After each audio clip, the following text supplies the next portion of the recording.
Hello everybody and welcome back to Writing the Rapids, the show where I, Joe Bielecki, talk to writers about writing. Very often those writers have been recommended to me by writers who have previously been on the show, or it's a Rejoinder episode, which this is. We're once again talking to Charlene Elsby, a philosophy doctor and civil servant whose books include Hexus, The Devil Thinks I'm Pretty, Violent Faculties, and Red Flags, as well as her newest book, which we're talking about today, The Organization is Here to Support You. Her essays and interviews have appeared in Bustle Books, The Millions, and the LA Review of Books. Before we get into my conversation with Charlene, I'll remind you that you can help out the show in a couple of different ways. Patreon.com/NoisemakerJoe is the best way. For $2 a month, you can get these episodes a little bit earlier than everybody else. You can throw me a one-time donation over at paypal.me/NoisemakerJoe, or you can buy my book. It's called Tired. If you don't want to spend any money, please post about the show, talk about the show, share the show, rate the show, like, and subscribe to the show. Those all help greatly as well. Now, without further ado, let's get into my conversation with Charlene.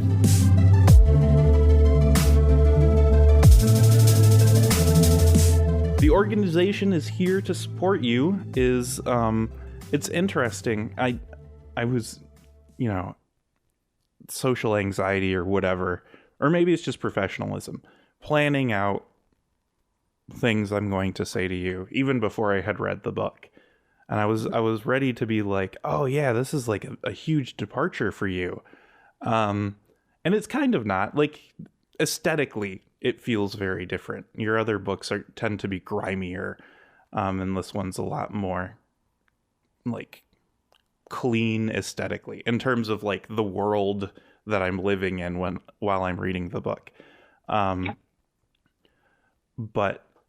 in fact, I think the bigger departure is how funny this book is, I think, compared to your other ones. So we've talked about humor in these conversations before. You've mentioned Marilyn Monroe and her like injections of absurdity being a big influence on you.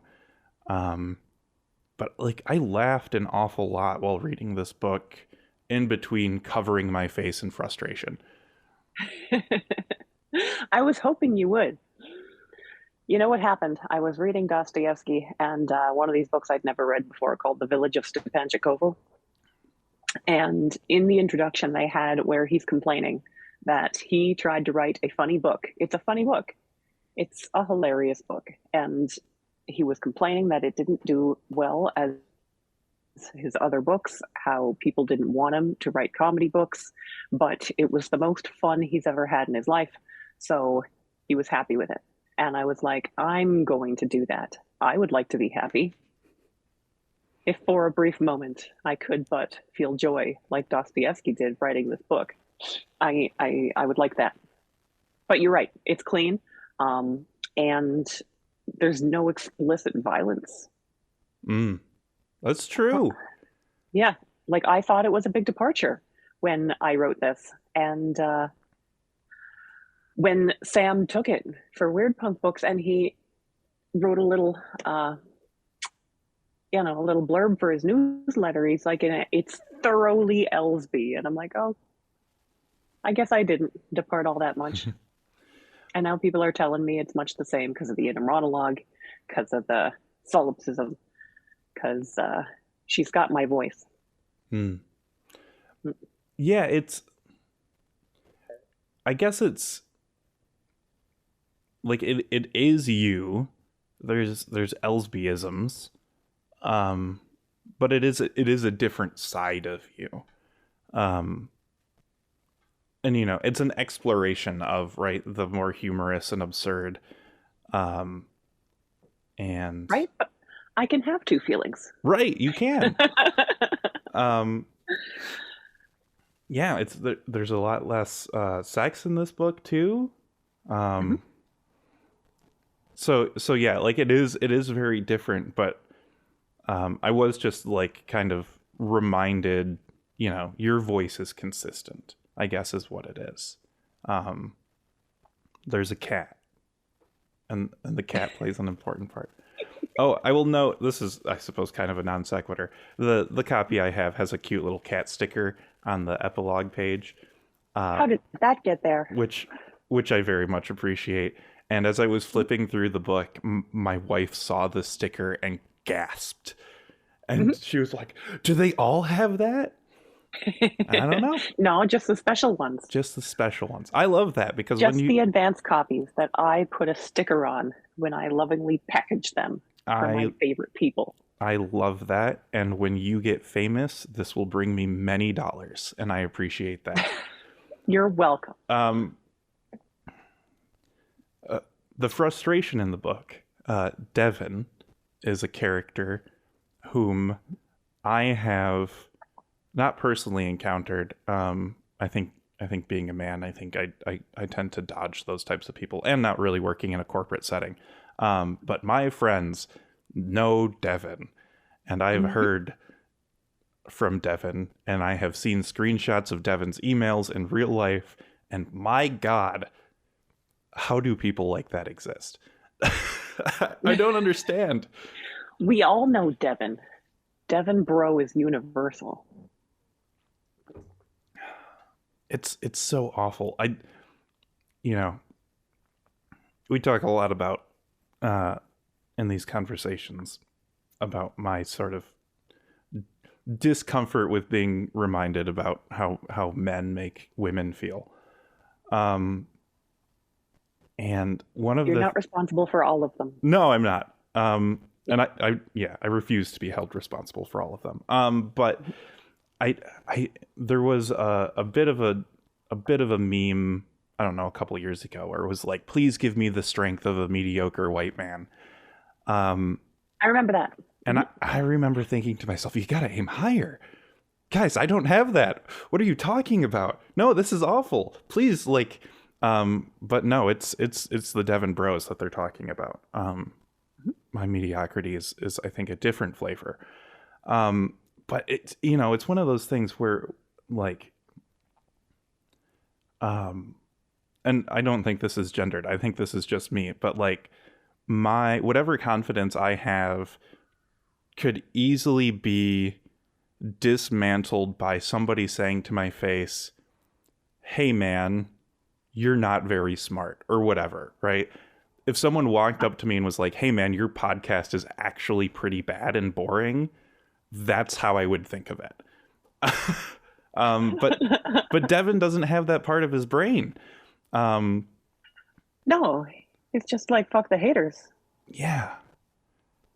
But how, it's, I'm invested in truth, right?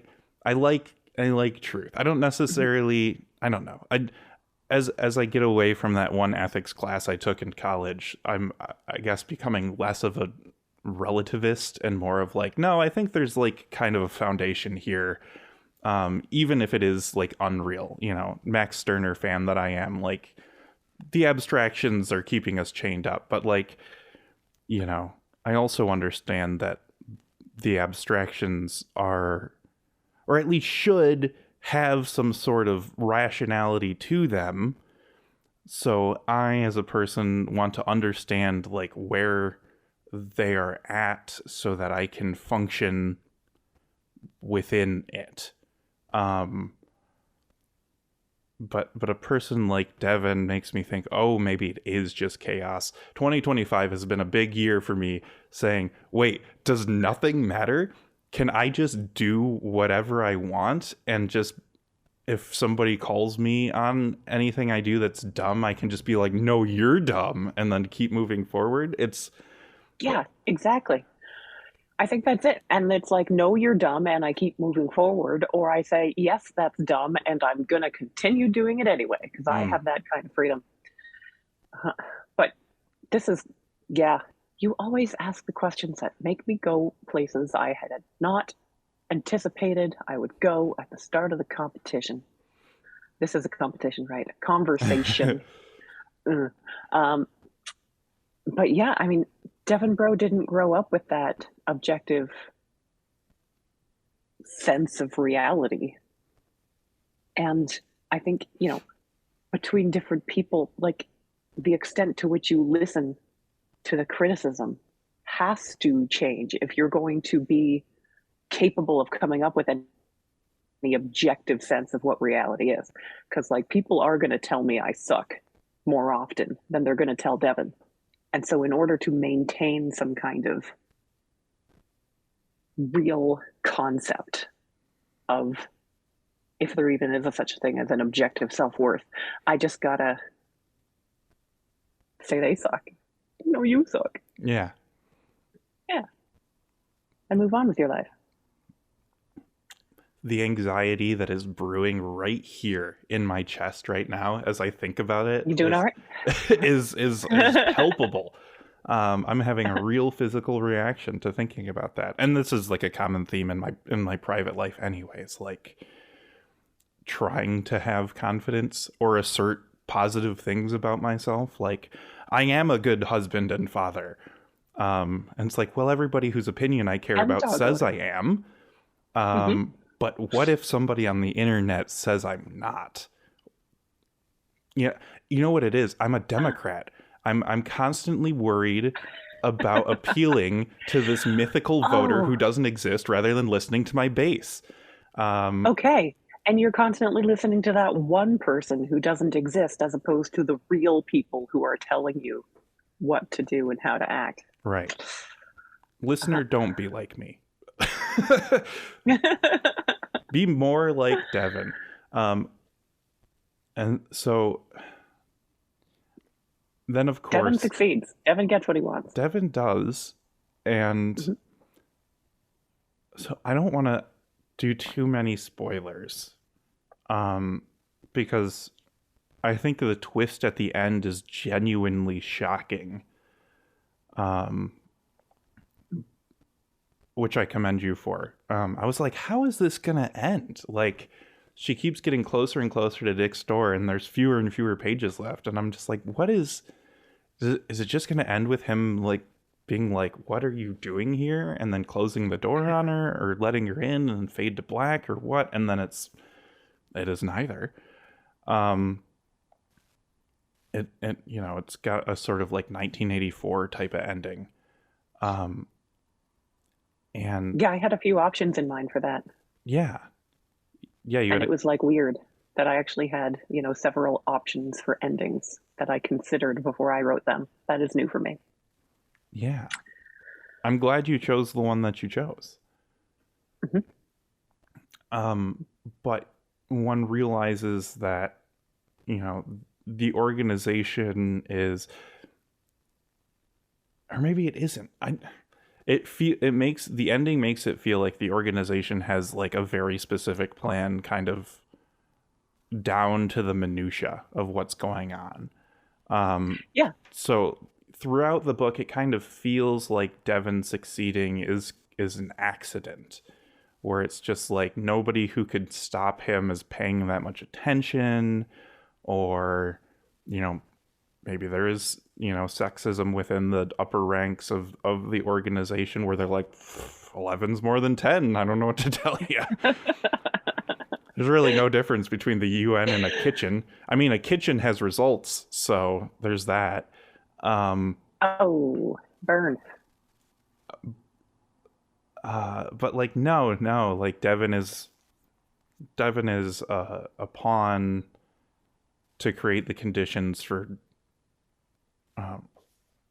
Devin played his purpose. for Clarissa to do the thing that they want her to do. So I like that contextualization. It's interesting that the frustration is still there.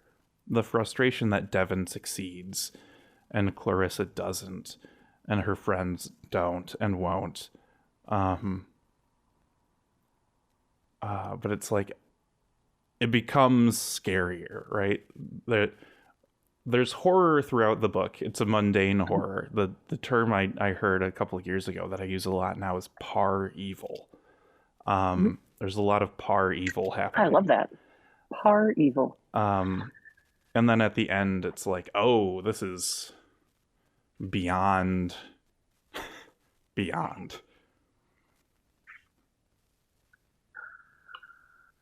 That was a lot of fun. Yes, the idea that that there's a change management. So the trend towards change management was an inspiration for this book. There's like a change management department. There are people who specialize in change management. And whenever I have a legitimate gripe with anywhere I work, it, like, especially back at the university, it's like, well, you just don't like change. And I'm like, please just change something for the better and I might like it. But as opposed to that, it's just like there seems to be this grand conspiracy to make everything worse all the time. And if you don't like it, well, you just have a problem with change. And oh, yeah, very motivating feeling there for something I don't want to give away. Right. Yeah. Oh, and I feel that in real life too. The sort of expansive and sprawling nature of the organization, where it's, especially as you get to the end, where you're like, oh, like maybe they employ bus drivers and light rail operators too. Like, there's not a lot of evidence within the book aside from the fact that, you know, the nature of the scope of the organization sort of comes into question. So my mind is like, whoa, geez, like maybe it's everywhere. But I guess the other thing I really enjoyed was the sort of corporate language that everybody used. And it felt so natural to them.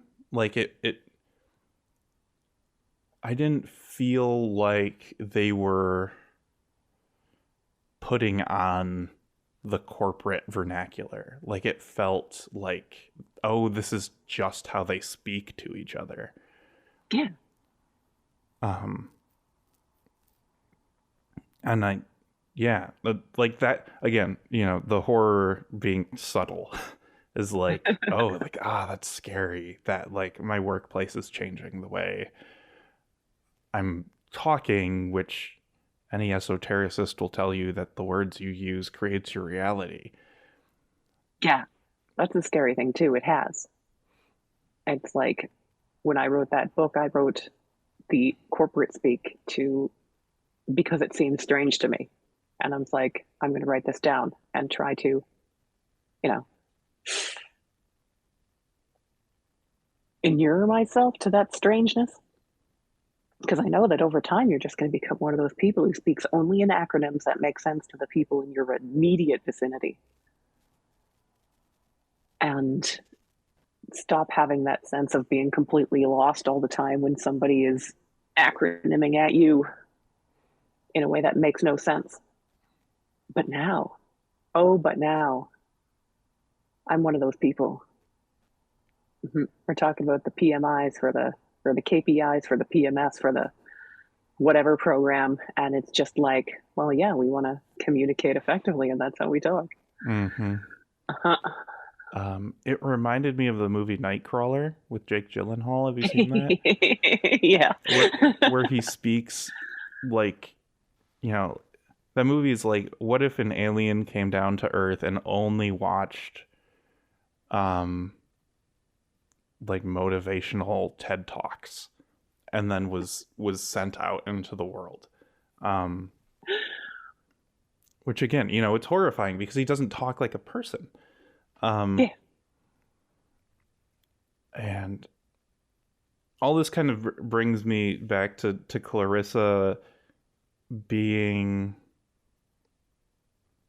I guess I don't know what I want to call her, being like constantly surprised at the bad decisions that she's making, or I don't know, I guess she's kind of delusional. Her reaction to Dick is also frustrating. It's frustrating kind of as much as Devin is, because, like, I guess I spent the book trying to understand her, and trying to, like, make excuses for her, as opposed to, like, constantly criticizing her, which I find I tend to do with the protagonists in your book. So I was like actively approaching this like, no, I'm gonna root for her, I want her to get what she wants. And the whole time I'm like, please don't do this. Please just delete this email. Please don't turn that webcam on. Just stop Instagram stalking this guy. No, it's pathological. Like, she's not good. Like, that's, I don't know. There's no waking up from that thought process that leads to her actions. She's in it. There's no checks and balances outside of her little unit. Like, Clarissa, what the fuck are you doing? Yeah. Is that, do you think that's because the organization kind of keeps everybody siloed and isolated, that she doesn't have, kind of like Devin, she doesn't have somebody to be like, hey, hold on there, kiddo, you are doing bad things. Yeah, well, she doesn't have that. Her parents are dead. The ex is gone. She remembers what he used to say sometimes. Mm-hmm. But the time we spend on our own consciousness, I think, greatly outweighs the opportunity other people have to, like, come at you and say, no, that's not normal.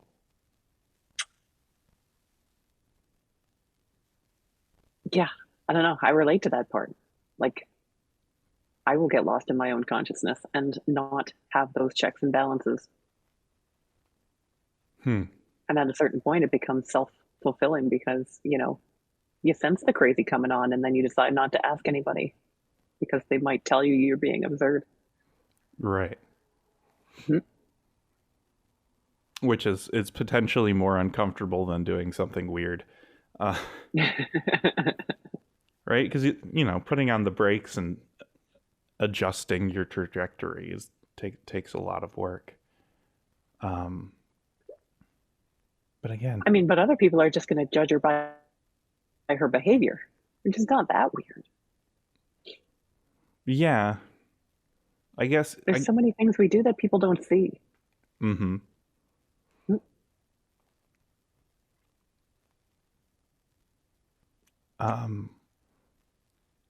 I again trying to be there with her. I was like, well,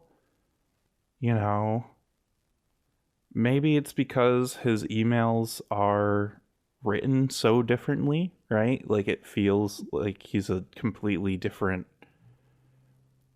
he's exciting because he's different. Plus he's got broad shoulders, I guess. So, let's just see where this takes us. What else is she gonna do? Plus, the boss told her to. Right. Again, the Dick and the Devin of it all, and then the bosses being sort of uninterested with getting into kind of the details of what she's asking for clarification on. Mm-hmm. Is what made the organization feel like it was kind of barely holding on for me, until I realized that it's all part of something else. But that does also feel real, where it's just I'm not interested in your conflicts, underling. Just handle the conflicts. Handle it. Just handle. And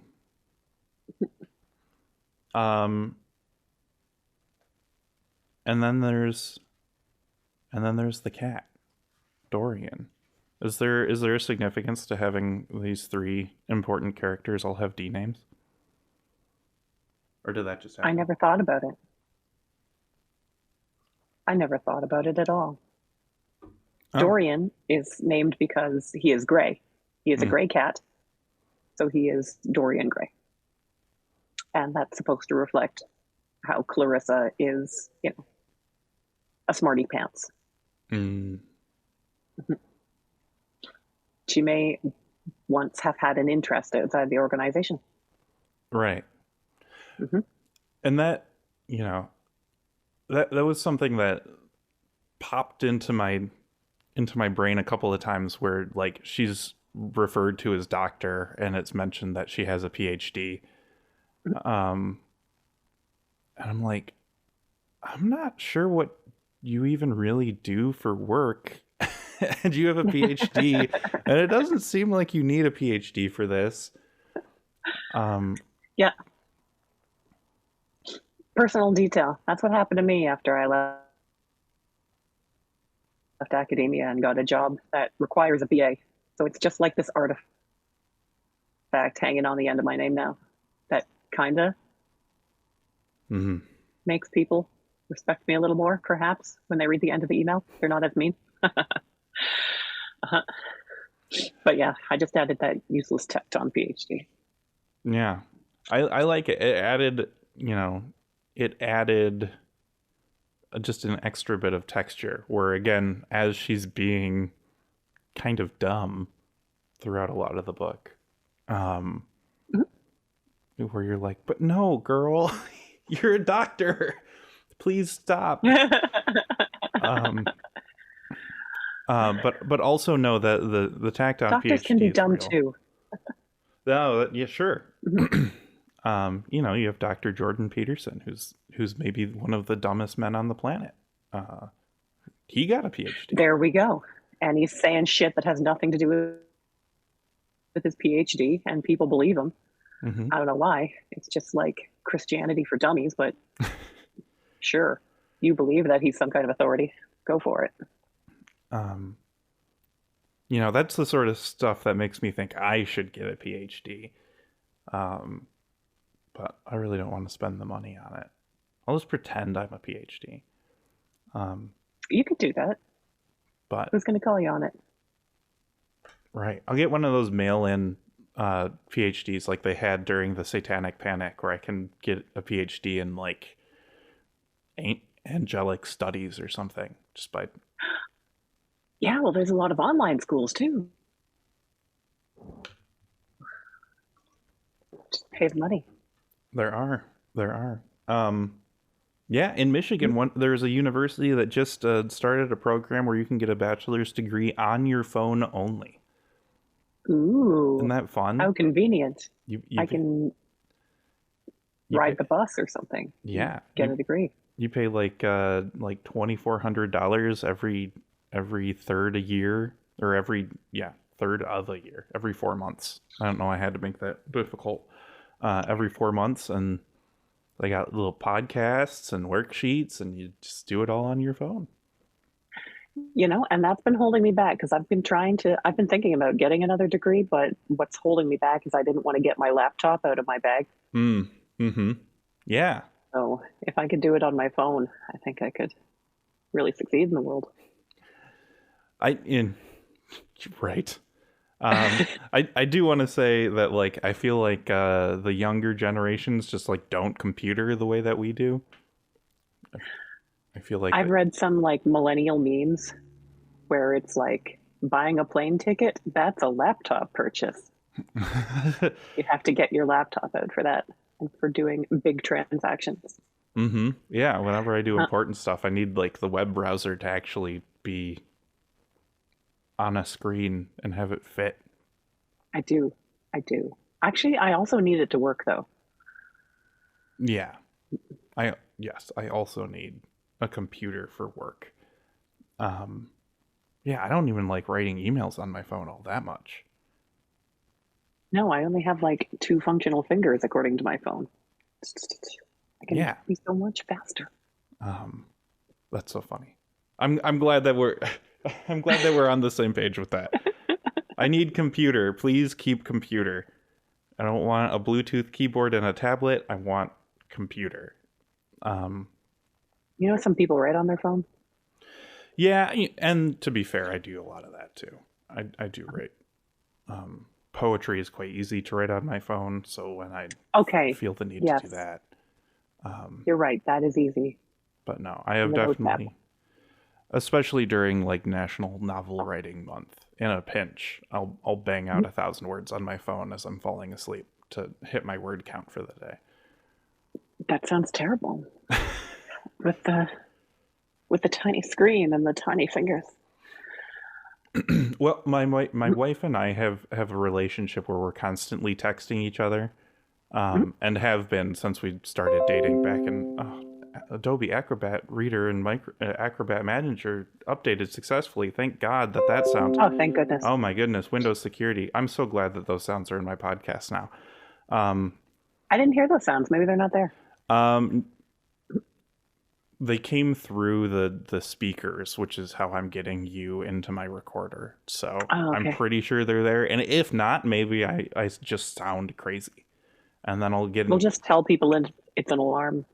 Somebody will email me and be like, man, you're crazy. There's no sounds. And then I'll spiral because some person I don't know told me something about myself that conflicts with how I try to believe about myself. So that'll be fun. Right? When the whole time they were just trying to reach out and form a connection with you because they thought they were forming a social bond and you took it as a criticism. Mm-hmm. Mm-hmm. Yes. Because that's how the internet works. Yeah. I do want to ask, as we're closing in on the end here, I do want to ask,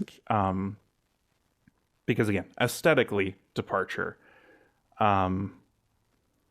clearly, kind of how, where, why, did the conception for the book come from? Why this rather than scummy teenagers or backroom philosophical experiments? Yeah, it's because I was working on a contract and having a bad time, especially with the boss. And I'm like, I got to write a new project. It would be nice if it made me happy. So we're just going to write this funny, happy book. And that's what we're going to do for a while. And I did, and it helped, and it was awesome. And then I gave it to my buddy, and we had a deal. I was going to build her bookshelves, and she was going to edit this book for me. And I built the bookshelves, and she sat on this for like 15 months. And then she got mad at me for an unrelated reason. And when we finally saw each other again, she told me my book was crap and to throw it out. And then I put it in a drawer, and I just kept it forever. And I allowed one other person's opinion to color my entire concept of what I may have accomplished. But then I went to VoidCon, and Sam Richard from Weird Punk was like, hey, we should work together sometime. And I'm like, yes, we should. I have a weird book just sitting around. And I sent it to him. And so, yeah, there's a little bit of randomness, but also